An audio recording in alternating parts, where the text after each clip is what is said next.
And I'm going to go deeper into this during the self-trust system. But I wanted to talk about this part because I think it's really important for you.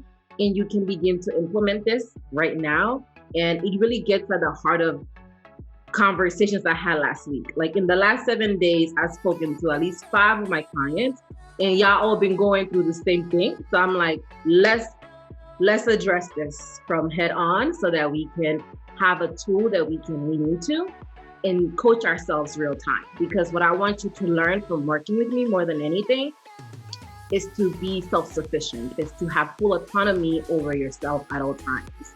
So that's why I put today's training together. So I'm gonna share my screen real quick. Here we are. All right. Can you all see my screen here? Okay. So let me go in here. Boom.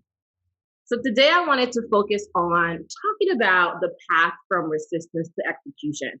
This is something that a lot of us have a little bit of a tough time doing because resistance has a strong hold on us. And when resistance is present, it's very difficult to step outside of ourselves and just do the work because resistance is real. So you may find yourself struggling to execute.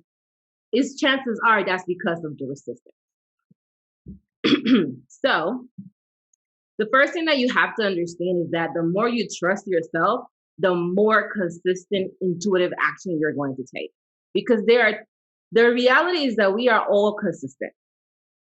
You are a consistent person. Every single one of you is consistent. But the question is, what are you consistent with? It's not, am I consistent? Can I be consistent? It's more about, what am I consistent with? Because you consistently, when you wake up, you brush your teeth, you take a shower, you get dressed, some of us more than others, depending on what's going on these days. But these things happen, right? You get up, you get ready to go, right? You are able to engage in consistent behaviors, but the challenge that you're having is being consistent with the things that your intuition is guiding you to, is being consistent with the things that may feel uncomfortable. But if you're able to do that, then you'll be off to the races, right? So the more you trust yourself, the more consistent, intuitive action you're going to take. So here's what we're going to cover today. I'm going to focus on 3 things.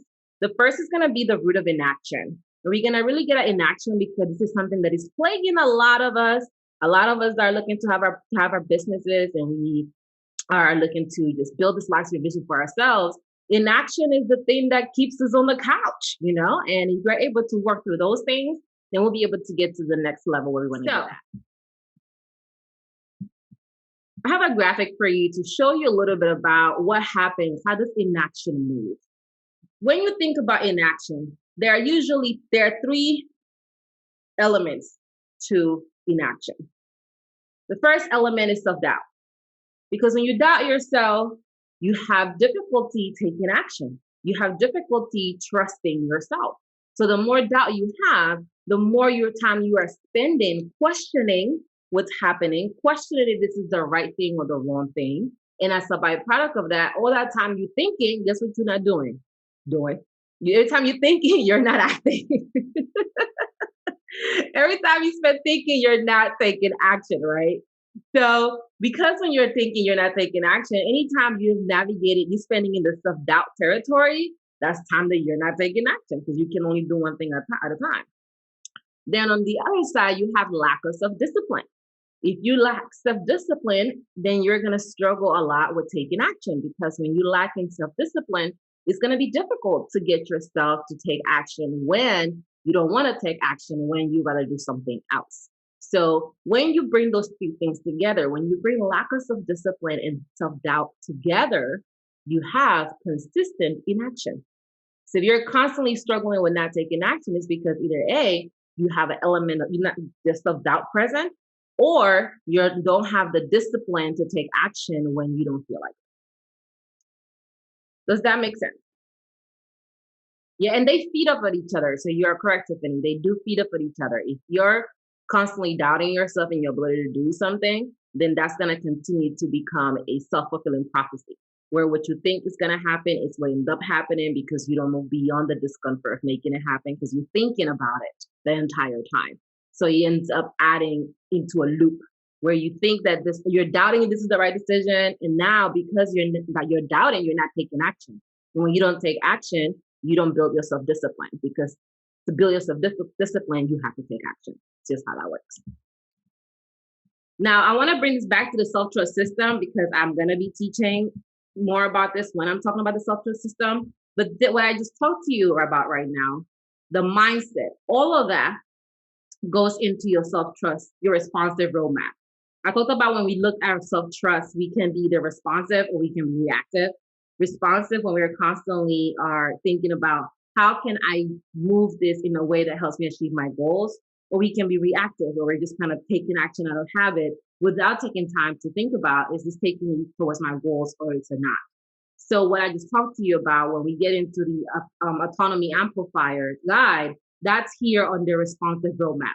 This is a strategy to help you be more responsive, to help you respond to self-trust instead of trying to react to self-trust, so that you can continue to put yourself first.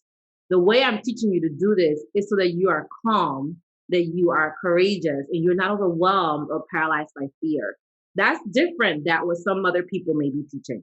That's different than how people may be moving, which means it's going to require you to do different things, because not being overwhelmed feels great, but also not being overwhelmed means doing less stuff.